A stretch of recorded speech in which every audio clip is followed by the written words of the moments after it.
మధురాల కన్నా కమ్మా గుంటయంట లేక లేక నేను ఫోను చేస్తే నువ్వు హల్లో అన్నవంటే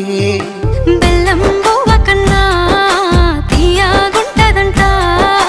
ఎన్నడూ నాడు ఫోను చేసే బాగున్నావన్నవంటే ఏడాది ఎండల్లో ఉంటేనై మోస్తున్న నా బతుకు కష్టాలని పిల్లని చెయ్యి పట్టాలని నల్లని సీకట్లో ఒకదాన్నే కూసున్న దిక్కులేని పచ్చినయ్యి బావా నువ్వెప్పుడొస్తావని ఏళ్ళైపోతుండే పిల్ల ఎన్నెలొచ్చింది మన బతుకులా ఏలైపోతుండే పిల్ల ఏలు వట్టంగా వస్తున్నాగా ఇన్నాళ్ళ ఎడబాటు ఎడవాసిపోతుందిలే